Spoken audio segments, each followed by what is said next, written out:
Lady Elowyn Hartfell had perfected the art of looking occupied while being utterly ignored.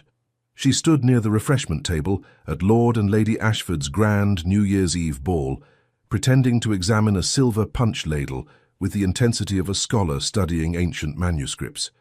Around her, London's finest swirled in a kaleidoscope of silk and satin, their laughter echoing off the gilded walls of the ballroom. The year 1820 was mere hours from arrival, and everyone seemed determined to greet it with someone special. Everyone except Elowyn. "There you are." Miss Constance Weatherby materialized beside her, breathless and flushed, her auburn curls escaping their pins. "I've been searching everywhere. You'll never believe what I just heard. Lady Pemberton's eldest son has gambled away half the family estate and— Oh, is that champagne? I must have a glass." Before Elowyn could respond, Constance had already commandeered 2 crystal flutes from a passing footman and thrust one into her hands. "Constance, you were meant to stay with me," Elowyn said quietly, though without real reproach. Her companion had been disappearing at regular intervals all evening, leaving her to navigate the treacherous waters of high society alone. "I know, dearest, but Mrs. Fitzwilliam simply insisted on telling me about her nephew who's just returned from India, quite wealthy apparently and in need of a wife. Not for me, of course," Constance added hastily, taking a generous sip of champagne. "I'm far too practical for wealthy nephews. But perhaps for you." Elowyn smiled despite herself. Constance's optimism was as reliable as it was misplaced. At 21, Elowyn had long since accepted that she was not the sort of woman who inspired passionate declarations or scandalous proposals. She could play Beethoven's most complex sonatas flawlessly. She spoke French and Italian with perfect accent. She had read more books than most gentlemen in this very room, and yet, season after season, she remained unclaimed, unwanted, unremarkable. "I think I shall find somewhere to sit," Elowyn murmured, glancing around the crowded ballroom. Her parents had secured a table near the front, naturally.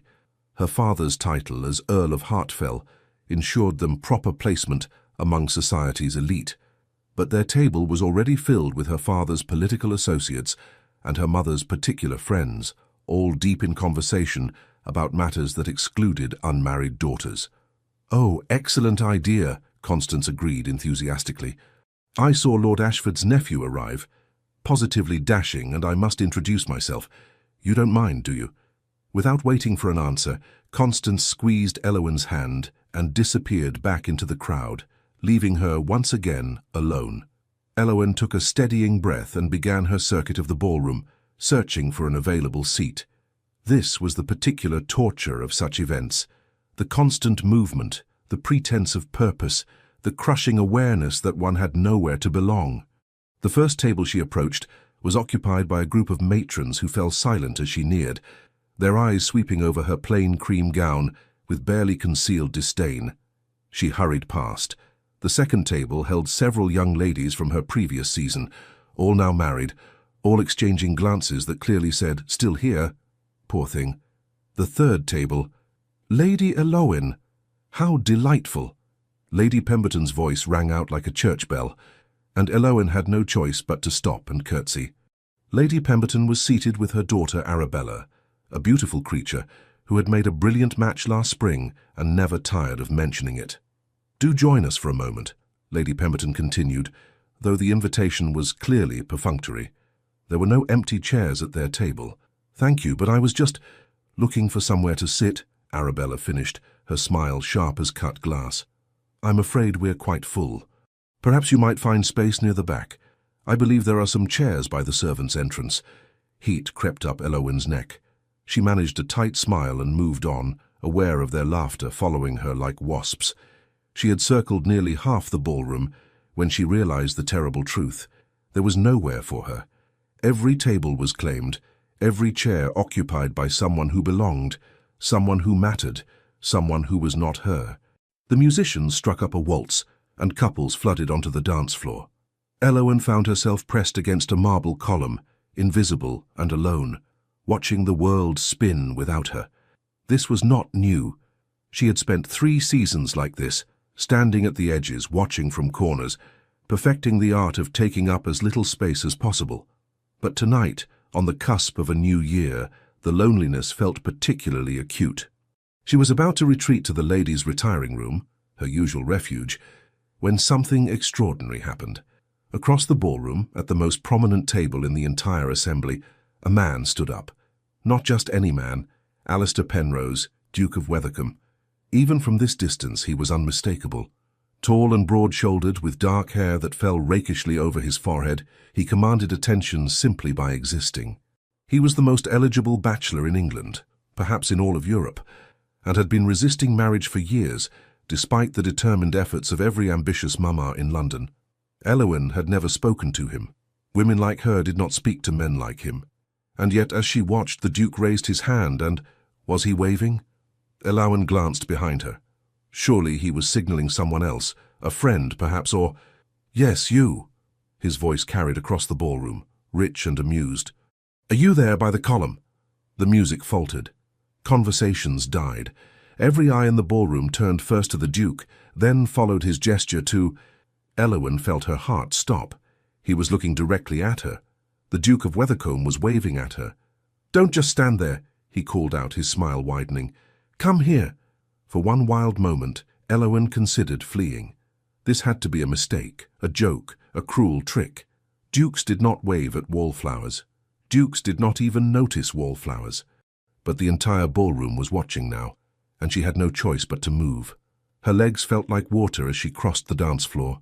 The crowd parted before her like the Red Sea, every face a mask of shock and speculation. She could hear the whispers starting, a rising tide of scandal. Who is that? Lady Elowyn Hartfell, the Earl's daughter. But why would the Duke? This is most irregular. The Duke waited, one hand resting casually on the back of an empty chair beside him. As Elowyn approached, she could see his eyes were a startling shade of grey, bright with something that looked almost like mischief. "Forgive my presumption," he said as she reached the table, his voice now low enough for only her to hear. "But you appeared to be in need of a seat, and I find myself in possession of several unused chairs. It seemed only logical." Elowyn's mouth had gone completely dry. She managed a curtsy, though her knees threatened to buckle. Your Grace, I couldn't possibly—" "Please," he said simply, pulling out the chair. "You would be doing me a considerable favour." This close, she could see he was even more handsome than she'd imagined. But there was something else, too. A wariness in his eyes, a tension in his shoulders, that suggested this gesture was not entirely what it appeared. Behind him, Elowyn could see two women at the table. An elegant older woman with diamonds at her throat who was regarding Elowyn with icy disapproval, and a beautiful young lady whose perfect features were currently arranged in an expression of absolute fury. She should refuse. She should make an excuse and retreat back to blessed obscurity. This was dangerous. This was madness. This was... "Thank you," Elowyn heard herself say. "That would be most kind." The Duke's smile broadened, and he guided her into the chair with a hand on her elbow that sent an unexpected shiver up her arm. As she sat, acutely aware of every stare boring into her back, one thought crystallized in her mind. Whatever happened next, her life as an invisible wallflower had just ended. Whether that was a blessing or a curse remained to be seen. The moment Elowyn settled into the chair, she became aware of several things simultaneously. First, the chair was extraordinarily comfortable, upholstered in deep blue velvet, and positioned with a perfect view of the ballroom. This was the sort of seat she had never occupied in her life. Second, the silence at the table was deafening. The elegant older woman, whom Elowyn now recognized as the Dowager Duchess of Wethercombe, was staring at her as though she had sprouted horns. The beautiful young lady beside her looked ready to commit murder. Third, and most disconcertingly, the Duke had resumed his own seat directly beside her, close enough that she could smell the subtle scent of sandalwood and something else, leather perhaps, or tobacco. "Allow me to make introductions," the Duke said smoothly, seemingly oblivious to the glacial atmosphere. "Lady Elowyn Hartfell, may I present my mother, the Dowager Duchess of Wethercombe, and Lady Lavinia Brackenridge, daughter of the Marquis of Ashford." Elowyn's stomach dropped. Lady Lavinia was the hostess's daughter. This was rapidly becoming worse. "How do you do?" Elowyn managed, her voice barely above a whisper, the Dowager Duchess's lips pressed into a thin line. "Lady Elowyn, I don't believe we've had the pleasure." It was not a question, and the emphasis on pleasure made it clear that the Dowager Duchess found nothing pleasurable about this situation. "My daughter is being modest," a new voice interjected. "The Earl of Hartfell is my husband. We are well acquainted with your Grace's family, of course." Elowen's mother had materialized beside the table with the speed of a hunting falcon spotting prey. Lady Hartfell swept into a graceful curtsy, her face a study in delighted surprise, though Elowen knew her mother well enough to see the calculation behind her eyes. "Lady Hartfell," the Dowager Duchess acknowledged coldly, "how unexpected to find your daughter here." "Indeed. When Elowen told me the Duke had personally invited her to join his table, I could scarcely believe it. Such a singular honor." Lady Hartfell's hand landed on Elowen's shoulder with proprietary firmness. "My daughter has always been rather shy, you understand, but clearly His Grace has recognized her many accomplishments.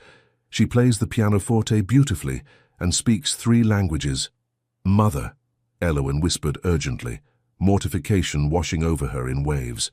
"How fascinating," Lady Lavinia interrupted, her voice dripping with false sweetness. "I was not aware His Grace had developed an interest in accomplished wallflowers. How progressive of you, Alistair." The Duke's jaw tightened, almost imperceptibly. "I find genuine accomplishment far more appealing than empty flattery, Lavinia, a preference I would have thought obvious by now." It was a direct cut, delivered with aristocratic precision. Lady Lavinia's face flushed an unbecoming shade of crimson. "Alistair," the Dowager Duchess snapped, "apologize this instant." "I spoke only the truth, Mother." The tension at the table had escalated from uncomfortable to unbearable.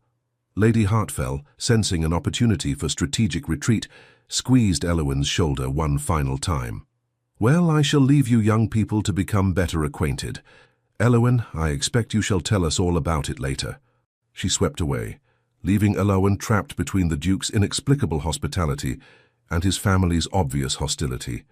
An awkward silence descended, broken only by the distant strains of the orchestra and the persistent whispers from surrounding tables.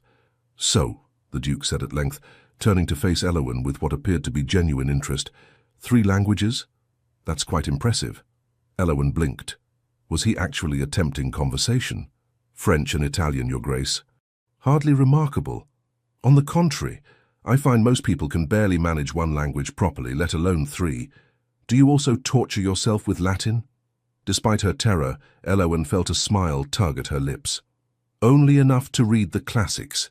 My father insists that a well-rounded education requires at least a passing familiarity with dead languages." "A man of good sense. And the pianoforte? Your mother mentioned—" "Alistair," the Dowager Duchess interrupted sharply, "I must speak with you privately. We are at a ball, Mother. Privacy is rather difficult to achieve. Nevertheless, Lady Elowen has only just arrived. It would be unconscionably rude to abandon her immediately." The Duke's tone was pleasant, but there was steel beneath it. "Surely even social convention, which you hold so dear, would agree." The Dowager Duchess's nostrils flared, but she subsided, though her eyes promised retribution. Lady Lavinia, however, was not so easily deterred. She leaned forward, her elaborate coiffure catching the candlelight, and fixed Elowen with a smile that could have curdled milk. "Lady Elowen, isn't it?" she purred. "I don't recall seeing you at any of the important events this season. Have you been unwell?" It was a masterful attack, seemingly concerned, actually vicious. The implication was clear. Elowen was so unimportant that her absence had gone unnoticed. "I've attended most events," Elowen replied quietly. "I simply prefer observation to spectacle." How very philosophical. Lavinia's laugh was like breaking glass. "Though I confess I cannot imagine choosing to be a spectator when one might be a participant. Dancing, for instance. Surely you dance." "When invited, yes." "And how often is that?" "Lavinia," the Duke said warningly. But Lavinia was warming to her theme, her spite sharpening with each word. "I only ask because I've always believed that if one never receives invitations to dance, it might be a sign that one ought to reconsider their approach. Perhaps choose more flattering gowns, or learn to smile more readily, or—" "Perhaps," Elowen interrupted, surprising herself with the steadiness of her voice, "some gentlemen value conversation over costume, though I understand such men may be rare in certain circles." For one heartbeat, Silence reigned. Then the Duke laughed, a genuine, delighted sound that drew every eye in their vicinity. "Well said," he exclaimed, his grey eyes dancing with amusement. "I couldn't have phrased it better myself." Lady Lavinia looked as though she'd been slapped. The Dowager Duchess appeared on the verge of apoplexy, and Elowen felt a wild, reckless surge of something she hadn't experienced in years. Triumph. "You must forgive Lavinia," the Duke continued, still grinning. "She sometimes forgets that sharp tongues cut both ways." "I forget nothing," Lavinia hissed. "Unlike some people, I remember my position and my duty." "Elowen! There you are!" Miss Constance Weatherby descended upon the table like a whirlwind, all flying ribbons and breathless excitement. She dropped into the empty chair on Elowen's other side without so much as a curtsy, apparently oblivious to the identity of their table-mates. "You'll never believe what I just learned. Lady Pemberton's son didn't just gamble away half the estate. He gambled it to a woman. Can you imagine? A lady gambler. Though I suppose she must have been terribly clever to—" "Oh," Constance had finally registered the Duke's presence. Her eyes widened to the size of saucers. Oh my goodness, that is... I do beg your pardon, Your Grace, I didn't see you there. Well, I did see you, obviously one can hardly miss you, but I didn't realize. That is to say, Miss Constance Weatherby," Elowen interjected hastily. "My companion.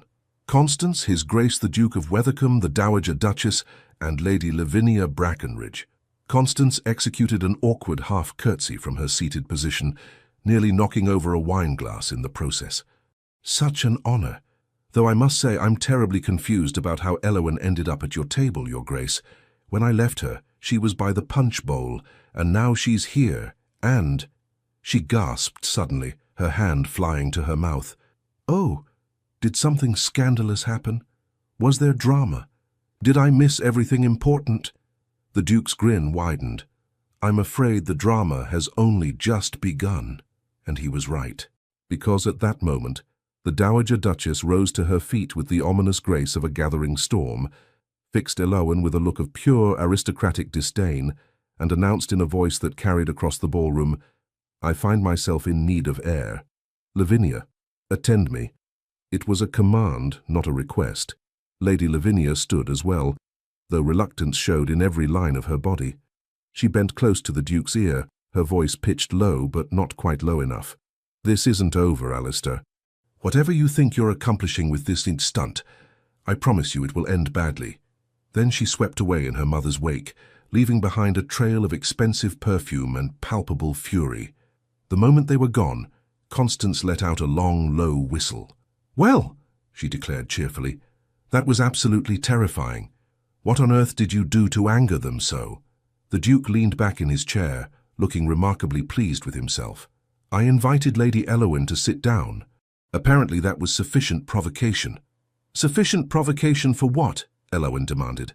Her hands were shaking, she realized, and she clasped them together in her lap. "Your Grace, forgive me, but I must ask, why did you truly invite me here? You don't know me. We've never even been introduced properly until tonight." For the first time, the Duke's confident demeanor faltered slightly. He studied her face for a long moment, and Elowen had the unsettling sensation of being truly seen for the first time in her life. "The truth," he said finally, "if you please. Because my mother has spent the past 6 months attempting to force me into an engagement with Lady Lavinia. Because I am weary of being treated as a prize to be won rather than a person to be known. And because—" He paused, and something shifted in his expression. "Because when I looked across this ballroom and saw you standing alone, I recognized something." "What?" Elowen whispered. "Someone else who doesn't quite fit in these gilded cages we call society." The honesty in his voice struck her like a physical blow.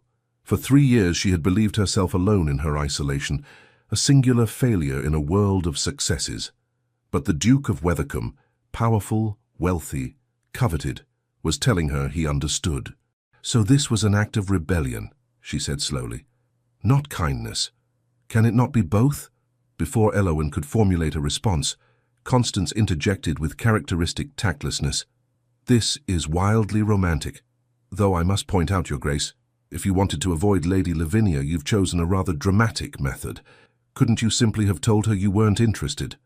The Duke laughed ruefully. "I have. Multiple times. But my mother and Lady Ashford have been planning this match since Lavinia and I were children. They are persistent. Hence the public humiliation? Elowen asked. Hence the public statement, he corrected. Though I confess, I didn't anticipate it becoming quite so theatrical. You waved at me from across the ballroom and shouted loud enough to stop the music, Elowen pointed out. What exactly were you anticipating? A fair question. The Duke had the grace to look slightly sheepish. I suppose I didn't think it through entirely. A recurring problem with men of your station, Constance observed wisely, as though she encountered dukes regularly. My uncle was the same way. All grand gestures, no forethought. It's the privilege, you see. You're so accustomed to people accommodating your whims that you forget actions have consequences. Constance, Elowen hissed. But the Duke was nodding thoughtfully. Your friend is remarkably perceptive. She's quite right. I've put you in a difficult position, Lady Elowen, and I apologize.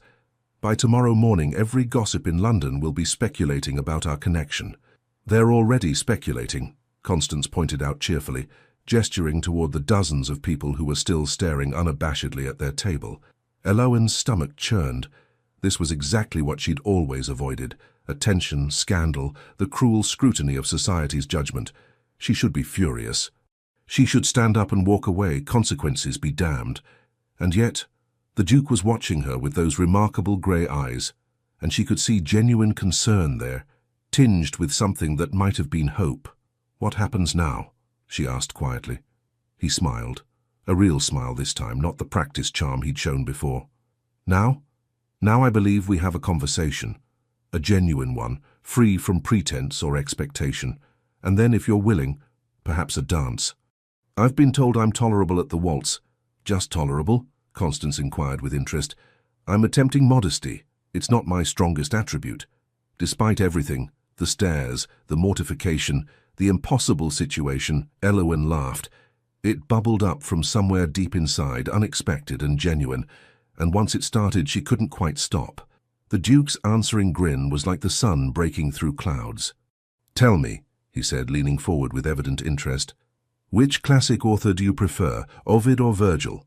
And just like that, as midnight crept closer and the ballroom buzzed with scandal, Lady Elowen Hartfell found herself having the most extraordinary conversation of her life, with a Duke who had waved at her across a crowded room, with a Duke who, impossibly, seemed to actually enjoy talking to her, with a Duke who was looking at her as though she were not invisible at all, but rather the only person in the room worth seeing. It was, Elowen thought with dizzy wonder, the strangest beginning to a new year she could have possibly imagined, and somewhere, in a distant corner of her heart where hope had long ago withered, something small and fragile stirred back to life. The conversation flowed with surprising ease. Elowen discovered that the Duke had strong opinions about Ovid, too focused on transformation, not enough on consequence, and that he'd recently acquired a first edition of Paradise Lost that he was absurdly proud of. She learned that he'd travelled extensively throughout Europe before his father's death had recalled him to his duties, and that he harboured a secret passion for architecture. I designed a new stable block for Weathercombe Hall, he confessed, his eyes lighting with genuine enthusiasm. My mother was horrified, said it was beneath my station to concern myself with such practical matters, but it's the finest stable in 3 counties, and I'll defend that claim to anyone. I should like to see it, Elowen said, then immediately wished she could snatch the words back. Ladies did not express interest in visiting gentlemen's estates. Ladies did not. Would you truly? The Duke's face brightened. It's not the usual attraction I offer ladies. Most prefer the portrait gallery or the gardens. But the stable has a ventilation system I designed myself, and the horses are far happier for it. I grew up in the country, Elowen explained, feeling her shyness retreat slightly in the face of his obvious passion. We kept horses, though nothing so grand as a Duke's stable, I'm sure. But I loved them. The smell of hay and leather, the sound of hooves on cobblestones. London is too crowded, too noisy. I miss the quiet. As do I, he said softly. Sometimes I think we'd all be happier if we could escape these endless balls and simply be ourselves. But Your Grace, Constance interjected. She'd been listening with rapt attention, occasionally interjecting commentary. If you didn't attend balls, how would you meet eligible young ladies? Perhaps I wouldn't, the Duke replied with a grin, and perhaps that would be no great loss. Present company excepted, of course. Elowen felt heat creep into her cheeks. She was acutely aware of his proximity, of the way his attention never wavered from her face, of the strange fluttering sensation in her chest that intensified whenever their eyes met. This was dangerous. This was impossible. Men like Alistair Penrose did not develop genuine interest in women like her, and yet— "Oh!" Constance suddenly gripped Elowen's arm. "The Dowager Duchess is returning, and she's brought reinforcements." Indeed, the Dowager Duchess was sweeping back toward them with Lady Lavinia in tow, along with an imposing older gentleman Elowen recognized as the Marquis of Ashford, Lavinia's father and the evening's host. The Duke's expression shuttered immediately, the warmth in his eyes cooling to aristocratic politeness. "Brace yourself," he murmured to Elowen. "This is about to become unpleasant." The trio arrived at the table with the force of an invading army. The Marquess was a large man, red-faced and pompous, with the bearing of someone accustomed to getting his way through sheer force of personality. "Weathercombe," he boomed. "Just had a most interesting conversation with your lady mother. Seems there's been a misunderstanding this evening." "I can't imagine what you mean, Ashford," the Duke replied coolly. "Can't you?" The Marquis's eyes flicked dismissively over Elowen. "My daughter tells me you've been entertaining strangers at your table. Most irregular. Most irregular indeed, especially when Lady Lavinia herself has been displaced from her rightful position." "I was not aware Lady Lavinia had any rightful position at my table," the Duke said, his voice like ice. "I invited Lady Elowen to join me. There was no displacement." "Be that as it may," the Marquis began.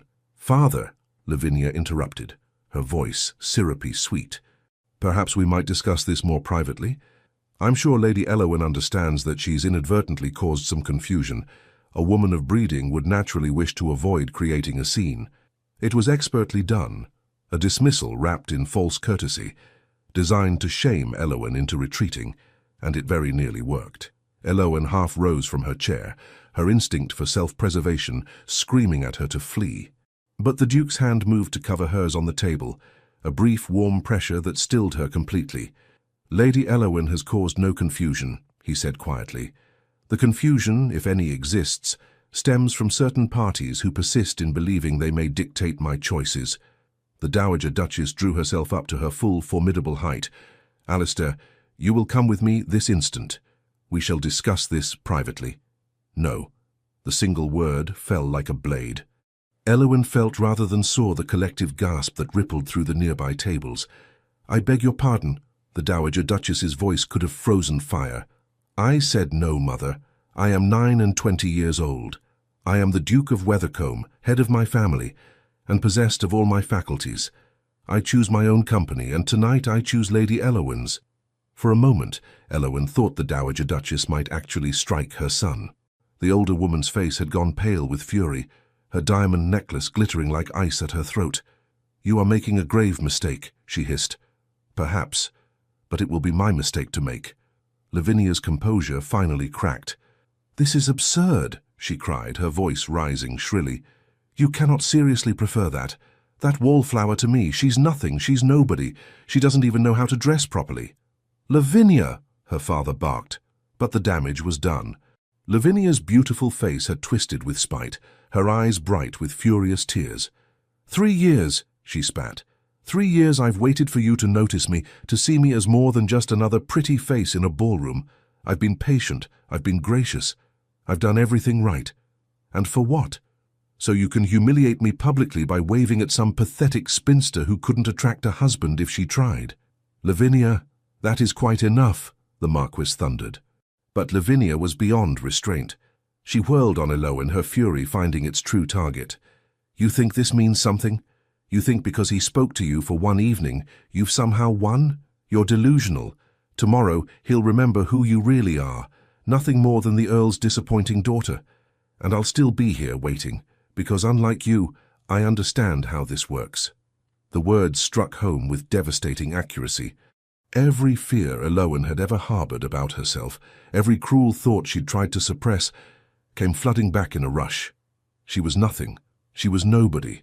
She was— "You're wrong." The Duke's voice cut through Lavinia's tirade like a knife through silk.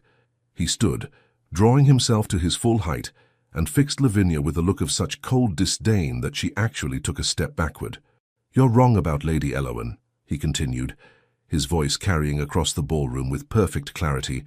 "And you're wrong about yourself. You believe that beauty and breeding entitle you to anything you desire, that patience and persistence will eventually break down any resistance, but you're mistaken." "Alistair," the Dowager Duchess began.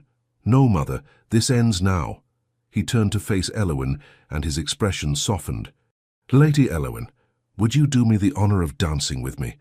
I believe they're about to begin the midnight waltz."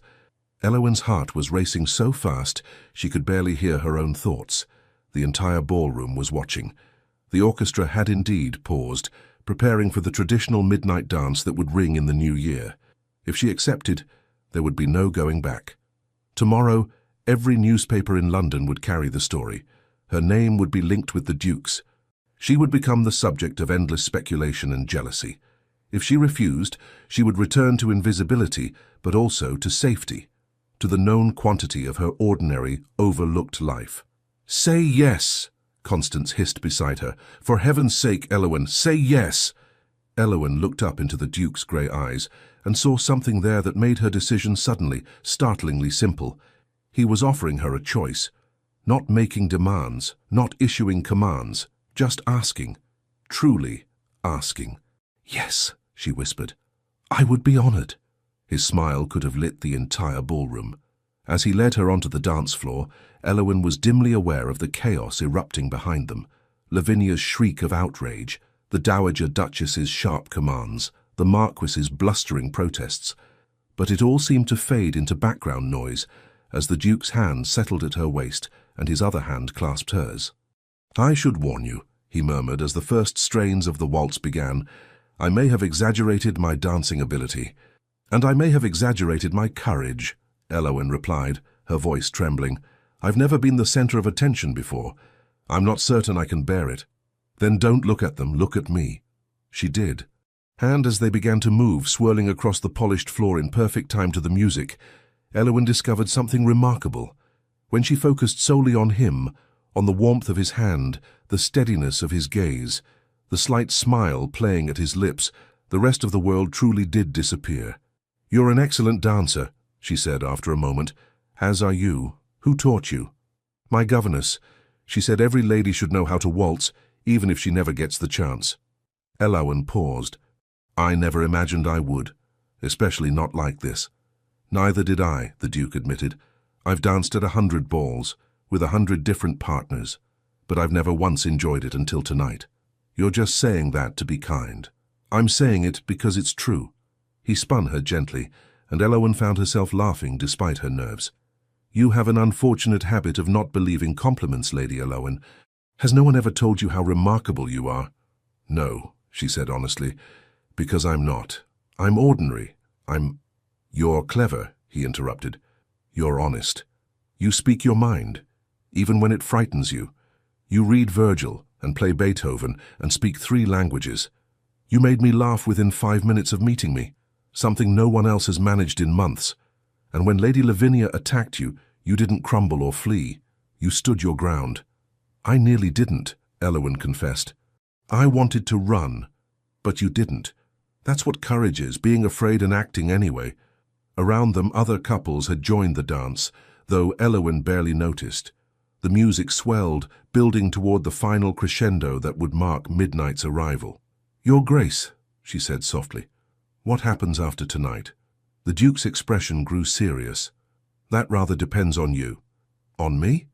My mother will not forgive this easily. Lady Lavinia even less so. If I continue to court your company, and I very much wish to, you'll face scrutiny and gossip. Your life will become considerably more complicated." "It's already complicated," Elowen pointed out, "and at least this complication is interesting." He laughed, the sound rich and genuine. "Is that a yes?" "It's a—" The clock began to strike midnight. The orchestra reached its final, soaring note. And as the first chime rang out, marking the arrival of 1820, the Duke of Wethercombe bent his head, and kissed Lady Elowen Hartfell in full view of London's entire high society. It was brief, barely more than a brush of lips against lips, but it sent shockwaves through the ballroom and straight through Elowen's heart. When he pulled back, his grey eyes were dancing. "Happy New Year, Lady Elowen." Elowen could barely breathe, could barely think. "That was... you shouldn't have... everyone saw... I know." He grinned unrepentantly. "Rather commits me, doesn't it? Commits us both, actually. I do hope you don't mind terribly." Behind them, Elowen could hear a crash, possibly Lavinia fainting, possibly the Dowager Duchess hurling her champagne glass. Excited whispers were erupting from every corner of the ballroom. Constance materialized beside them, practically vibrating with delight. "That was the most romantic thing I've ever witnessed," she squealed. "Oh, Elowen, you're going to be so famous. Everyone will want to know you now. Or they'll despise me," Elowen said faintly. The Duke squeezed her hand. "Let them. We'll face them together." "Your Grace, Alistair," she corrected at his raised eyebrow. "You barely know me. This is madness." "Perhaps," he agreed cheerfully. "But I've spent years being sensible, doing what was expected, fulfilling my duty. And I've been miserable. Tonight, for the first time in longer than I can remember, I feel alive, don't you?" Elowen realized with a start that she did. Despite the fear, despite the uncertainty, despite the absolute certainty that her life had just become impossibly complicated, she felt alive. "What do we do now?" she asked. Alistair glanced around the ballroom, taking in the scandalized faces, the whispering crowds, his mother's apoplectic rage. Then he looked back at Elowen, his smile widening into something wild and free. "Now," he said, "now we dance again, and then we face whatever comes next, together." As the orchestra struck up another waltz and they swept back onto the floor, Elowen caught a glimpse of her reflection in one of the gilded mirrors lining the wall. She looked transformed, cheeks flushed, eyes bright, lips curved in a smile she couldn't quite suppress. She looked like a woman who belonged. She looked like a woman in love. And as Alistair spun her across the ballroom floor, surrounded by scandal and speculation and the dawning promise of a new year, Elowen realized that perhaps, just perhaps, the Duke was right. Sometimes courage meant being afraid and acting anyway. Sometimes life began at midnight, with an impossible gesture from an impossible man. And sometimes the woman everyone overlooked turned out to be exactly the woman a duke had been searching for all along. Dawn broke over London with unseasonable gentleness, painting the frost-covered rooftops in shades of rose and gold. But Elowen, staring out the window of her family's townhouse at the peaceful scene below, felt anything but peaceful. She hadn't slept at all. How could she when her mind kept replaying every impossible moment of the previous evening? The Duke's wave across the ballroom, the conversation that had flowed like water, the midnight waltz, the kiss. Oh, heavens, the kiss. "You look positively dreadful," Constance announced cheerfully, entering without knocking, a habit Elowen had long since abandoned trying to correct. Her companion was still in her dressing gown, her hair in papers, but her eyes were bright with excitement. "I couldn't sleep either. Too much scandal. I've been composing letters in my head all night, trying to determine which cousins to write to first." "Please tell me you're joking," Elowen said weakly. "Why would I joke? This is the most exciting thing that's ever happened to me, to us." Constance threw herself onto Elowen's bed with dramatic flair. "Do you realize what this means? You're going to be a duchess." "I most certainly am not," Elowen protested. "He kissed me once. That hardly constitutes a proposal." "It constitutes a declaration of intent, and in front of half of London's elite." Constance's expression grew dreamy. "It was so romantic. The way he looked at you, the way he defied his mother." A sharp knock at the door interrupted them. Lady Hartfell swept in without waiting for permission, her face an unreadable mask. "Elowen," she said crisply, "we need to speak. Constance, please excuse us." Constance shot Elowen a worried glance but obediently scurried out, closing the door behind her.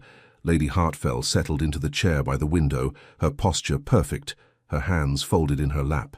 For a long moment she simply studied her daughter. "I won't pretend I understand what happened last night," she said finally. "When your father and I left the ball, you were standing by the refreshment table. When we returned, you were dancing with the Duke of Weathercombe." in front of everyone at midnight. Mother, I can explain. Can you?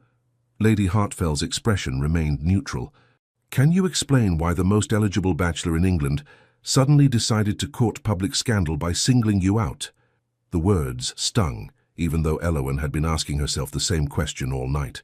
I don't know, she admitted. He said he was tired of pretense, that he wanted genuine conversation. And you believed him? I did. I do. Lady Hartfell's mask cracked slightly, revealing something Elowen rarely saw: genuine concern. Elowen, I need you to understand something. The Duke of Weathercombe is not simply a wealthy man. He is one of the most powerful figures in England. His choices have consequences, political consequences, social consequences. If he's decided to pursue you, it's not because he's overcome with sudden romantic passion. Men of his station don't make such decisions lightly. You think he's using me, Elowen said quietly, to escape Lady Lavinia. I think you may be caught in a game you don't fully understand. Lady Hartfell rose and crossed to her daughter, taking her hands. I think perhaps I've failed you. For 3 seasons, I've watched you stand at the edges of ballrooms, and I've said nothing. I've allowed you to believe you were somehow lacking when the truth is— She paused, her voice catching. The truth is, you've always been too good for most of these foolish boys. Too clever, too thoughtful, too real. Tears pricked at Elowen's eyes. Mother, but the Duke is not a foolish boy. He's a man who understands what he wants and how to get it. So I need to know, what do you want, Elowen? If you could have anything, consequences be damned, what would you choose? Elowen thought about the question, really thought about it. I want, she said slowly, to be seen, not as the Earl's disappointing daughter, not as a wallflower or a spinster or a convenient rebellion, just as myself. And last night, when I was with him, that's how I felt, seen. Lady Hartfell studied her daughter's face for a long moment, then nodded. Then we shall see what happens next. But Elowen, be careful. The heart is a fragile thing, and powerful men can break it without even meaning to. The warning came too late, of course. Elowen's heart had already made its choice, foolish though it might be. After her mother left, Elowen dressed mechanically, her mind churning. What happened now? Would the Duke call? Would he send a note? Would he— Miss! One of the housemaids burst into her room, breathless. Miss Elowen, you must come downstairs, immediately. Elowen's stomach dropped. What's wrong? Nothing's wrong, miss, just you have to see. Following the excited maid down the stairs, Elowen emerged into the entrance hall to find her entire household gathered at the windows, staring out at the street. What on earth? She began, then fell silent. Outside, in the cold morning light, stood a magnificent carriage bearing the Weathercombe crest, and beside it, ignoring the frost and the growing crowd of curious onlookers, stood the Duke himself. He was dressed formally, as though prepared for a morning call, and he was holding an enormous bouquet of winter roses. He's been there for nearly 20 minutes, the butler informed her solemnly, waiting for you to wake. 20 minutes, Elowen repeated faintly. In the cold? He refused to come in until you were ready to receive him properly, said he wouldn't presume. Constance appeared at Elowen's elbow, nearly bouncing with excitement. Go out there. Don't make him wait any longer. But I haven't. Elowen looked down at her simple morning dress, her unpinned hair. I'm not ready for visitors. He doesn't care. Constance gave her a gentle push toward the door. He's been standing in the frost for you. The least you can do is go speak to him. Taking a deep breath, Elowen stepped outside. The Duke's face lit up when he saw her. He executed a perfect bow, somehow managing to make the gesture seem natural while holding a bouquet the size of a small sheep. Lady Elowen, he said formally, I hope I'm not calling too early. I wanted to speak with you before the rest of London descends. The rest of London, Elowen repeated. As if in answer, another carriage rounded the corner. Then another. Within moments, the street was filling with vehicles, all carrying members of high society who clearly had the same idea. The Duke glanced at the growing crowd and grimaced. I feared this might happen. May we speak privately? Or at least as privately as possible given the circumstances. Elowen nodded mutely and led him into the small sitting room just off the entrance hall. Through the windows she could see more carriages arriving, along with curious pedestrians drawn by the spectacle. "I've caused you quite a stir," the Duke said ruefully, setting the roses on a side table. "I apologize. That wasn't my intent." "What was your intent?" Elowyn asked. She was proud of how steady her voice sounded, given that her heart was attempting to beat its way out of her chest. "To see you," he said simply. "To make sure you were well. To ensure that last night wasn't... That is, I needed to know it was real." "It was real," Elowyn whispered. "Wasn't it?" Instead of answering with words, Alistair closed the distance between them. He took her hands in his touch warm despite the morning chill. "I've been thinking," he said, "about what happens next, about what people will say, what my mother will do, how complicated this will become, and I've realized something." "What?" "I don't care." He laughed, the sound bright with relief. "I truly don't care. Let them gossip. Let my mother rage. Let Lavinia sulk. For the first time in my life I've found someone who makes me want to be myself, rather than the Duke everyone expects me to be. And I'm not letting you go. Your Grace..." "Alistair," he corrected gently. "Please, when we're alone, call me Alistair." "Alistair," she repeated, testing the name on her tongue. "This is madness. You know that, don't you? We've known each other less than 12 hours. I know. And yet I've learned more about you in those 12 hours than I learned about any other woman in 12 months. You make me laugh. You challenge me. You don't simper or flatter or play games. You're exactly what I didn't know I was searching for." Elowyn felt tears threatening. "I'm not special. I'm not beautiful or graceful or..." "Stop," he said firmly. "Stop diminishing yourself. You are special. You are beautiful. Not in the way Lavinia is beautiful, all polish and no substance, but in a way that matters. And as for Grace..." He smiled. "You danced with me last night, as though we'd been dancing together for years." "My hands are shaking," Elowyn admitted. "I'm terrified. There are at least a dozen carriages outside, all full of people who want to judge me, to pick me apart, to determine whether I'm worthy of you. And I know what their conclusion will be." "Then let them conclude," Alistair said. "Their opinion matters not at all to me, only yours does." A knock at the door interrupted them. Lady Hartfell entered, followed by the Earl, Elowyn's father, looking befuddled but intrigued by the morning's developments. "Your Grace," Lady Hartfell said with a curtsy, "forgive the interruption, but there are approximately 20 members of the Ton currently gathered on our doorstep, and more arriving by the minute. I thought you should be made aware." "I suspected as much," Alistair replied. He glanced at Elowyn, then back at her parents. "My lord, my lady, I realize this is highly irregular, but I must speak plainly. I wish to court your daughter, properly, publicly, with the intent of marriage should we both find ourselves suited." The Earl's eyebrows climbed toward his hairline. Lady Hartfell's expression remained carefully neutral. "That's quite a declaration," the Earl said slowly, "especially considering you met my daughter only last night." "I'm aware, sir. I can offer no logical explanation beyond this. I know my own mind.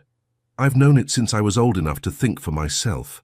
And I know that I wish to spend more time with Lady Elowyn, to learn whether this feeling..." He looked at Elowyn and his expression softened. "Whether this feeling might grow into something lasting. And if we refuse," Lady Hartfell asked coolly, "then I will respect your wishes, of course. But I hope you won't." Alistair's voice took on a note of steel.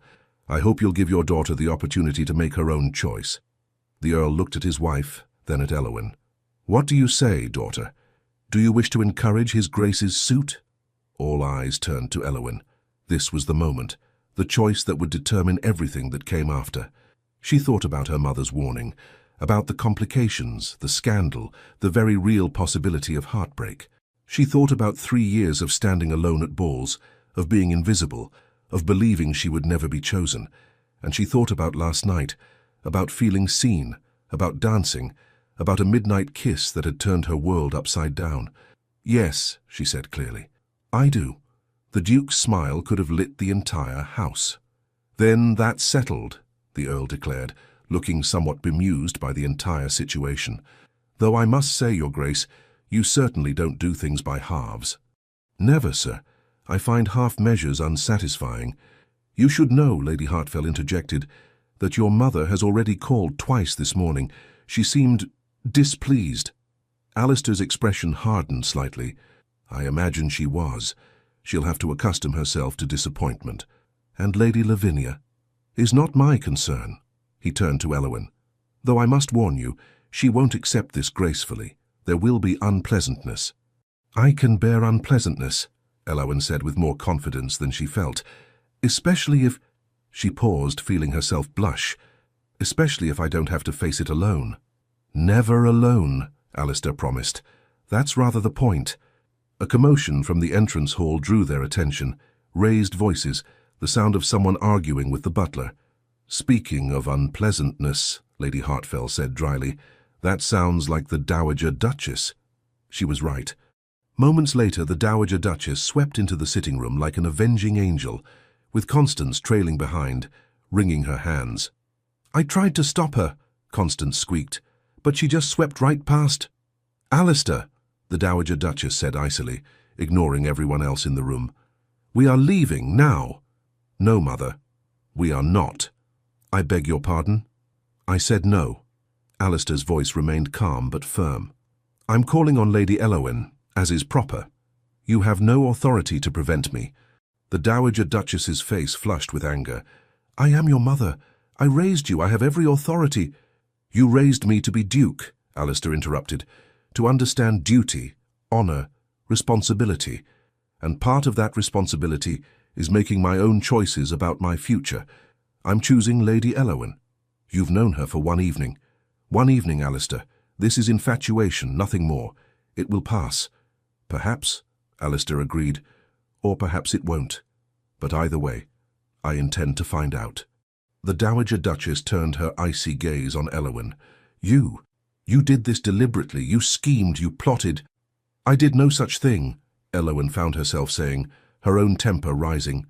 I was standing alone. Your son invited me to sit, that's all. I didn't ask for any of this. And yet you accepted it readily enough. How convenient for you, to catch the interest of a duke. I suppose you think yourself very clever. Mother, that's enough, Alistair said sharply. But Elowen stepped forward, her chin lifted. You're right about one thing, Your Grace. I am not clever. If I were clever, I would have refused your son's invitation and avoided this entire situation. But I didn't refuse, because for once in my life, someone actually wanted to talk to me, to know me, and I was lonely enough, yes, lonely, to accept that gift, even knowing what it might cost. The room fell silent. The Dowager Duchess stared at Elowen as though seeing her for the first time. You think you're lonely? She said finally, and something in her voice had shifted. You think you understand loneliness? I know I've spent 3 years being invisible, Elowen replied quietly. I know what it feels like to watch everyone else dance while you stand in the corner. I know what it's like to believe you'll never be chosen. So yes, Your Grace, I do understand loneliness. For a long moment, the Dowager Duchess said nothing. Then, unexpectedly, she sighed. You're impertinent, she said, and far too honest for your own good. But you're not stupid, which is more than I can say for most of the empty-headed girls my son has been subjected to. She turned to Alistair. If you insist on pursuing this foolishness, at least have the decency to do it properly. No more public displays, no more scandals. Court her respectably, or don't court her at all. It wasn't approval, not exactly, but it wasn't outright opposition either. Alistair bowed formally. Thank you, Mother. The Dowager Duchess sniffed. Don't thank me yet. If this ends badly, I'll be well within my rights to say I told you so. She swept toward the door, then paused. Lady Elowen. Yes, Your Grace. If you hurt my son, I will make your life exceptionally unpleasant. Am I understood? Elowen swallowed hard. Perfectly, Your Grace. Good. And with that, the Dowager Duchess departed, leaving a stunned silence in her wake. Well, Constance said brightly, breaking the tension. That went better than expected. Everyone turned to stare at her. What? She didn't forbid the match. She only threatened Elowen with social destruction if it ends badly. That's practically a blessing in aristocratic terms. Despite everything, Elowen laughed. The sound started small and grew, and soon she was laughing so hard she had to sit down. Alistair joined in, his own laughter bright and genuine, and even the Earl chuckled. This family is mad, Lady Hartfell observed, but there was fondness in her voice. Madness seems to be contagious, Alistair agreed, grinning. He turned to Eowyn. So, shall we brave the crowd outside? Make this official? Eowyn's stomach fluttered with nerves, but when she looked at Alistair, at his encouraging smile, his outstretched hand, the promise in his eyes, she found her courage. Yes, she said. Let's. They emerged from the house together to find the street absolutely packed with curious onlookers. Carriages lined the road in both directions. Members of the ton stood on doorsteps and leaned from windows, all desperate to witness whatever happened next. And there, in the centre of the chaos, stood Lady Lavinia Brackenridge. She looked terrible. Her eyes were red and swollen, her usually perfect coiffure dishevelled. She wore a travelling cloak, suggesting she'd left her house in haste. "Alistair," she said, her voice breaking, "please don't do this." The Duke's expression softened with something like pity. "Lavinia, I love you," she interrupted desperately.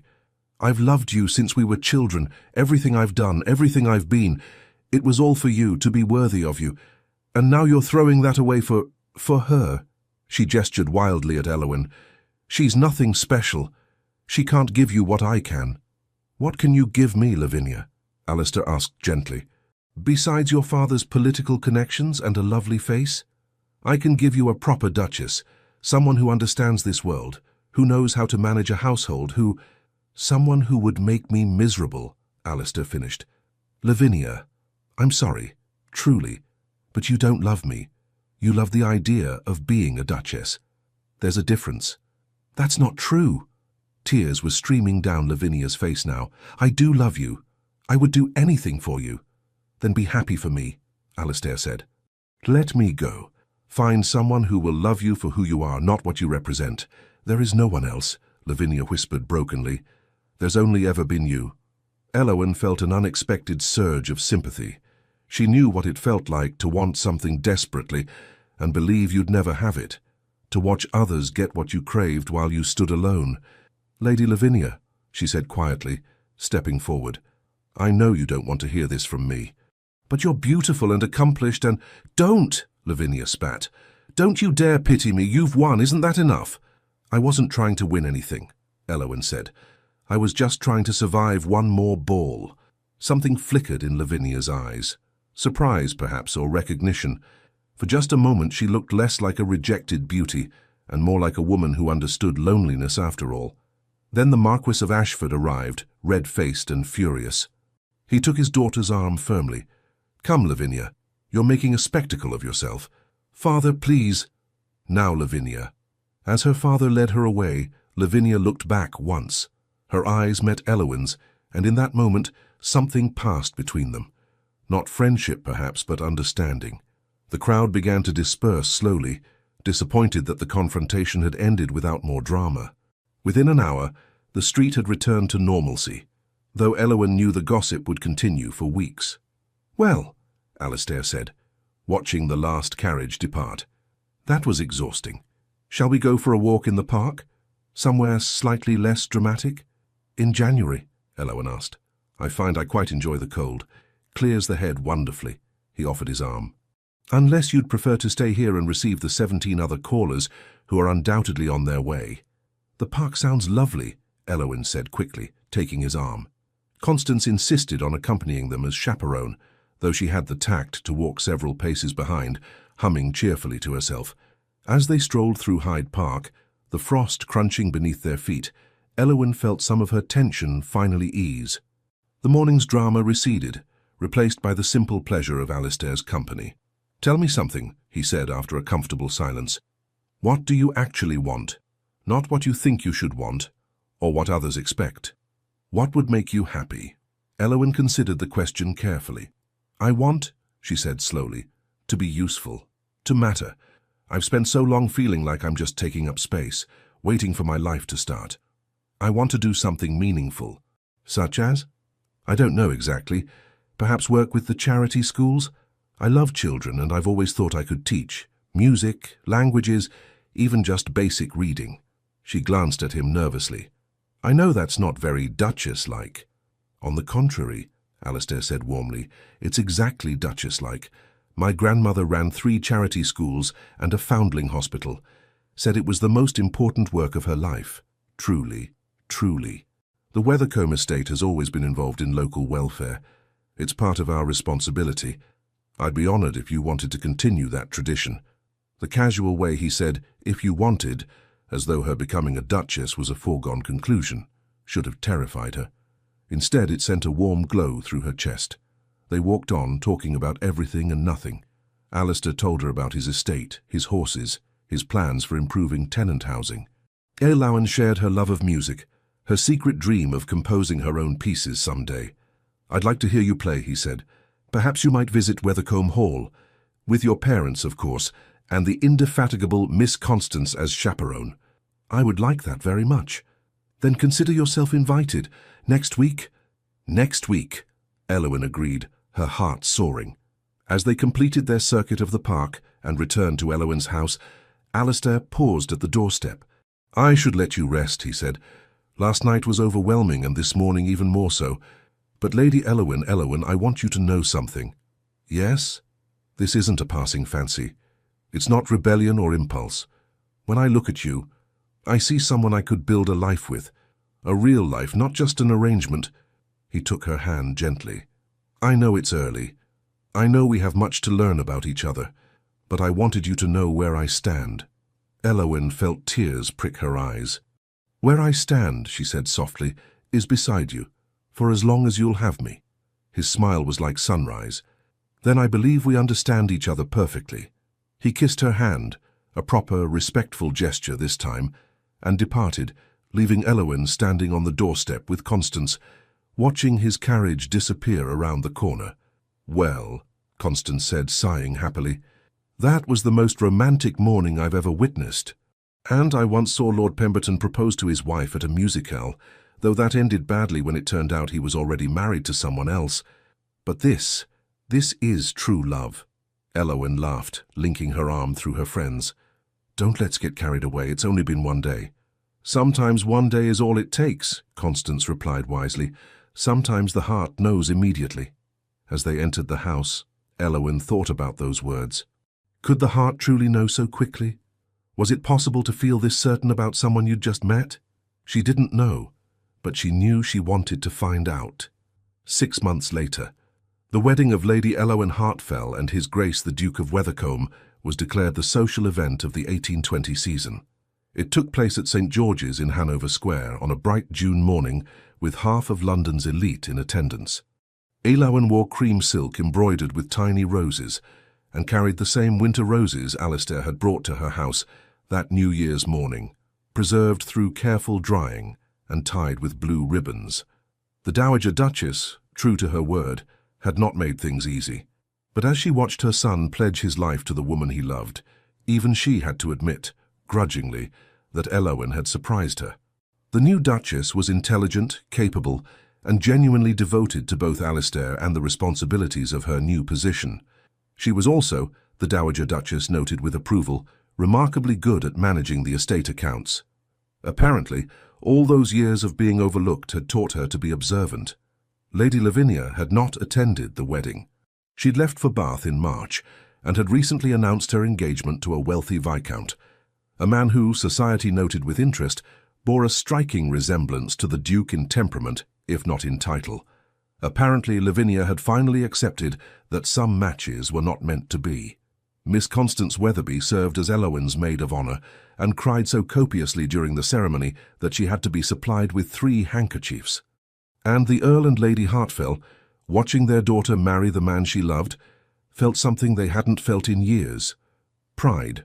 Not in her making a brilliant match, though it certainly was, but in her courage to seize happiness when it appeared.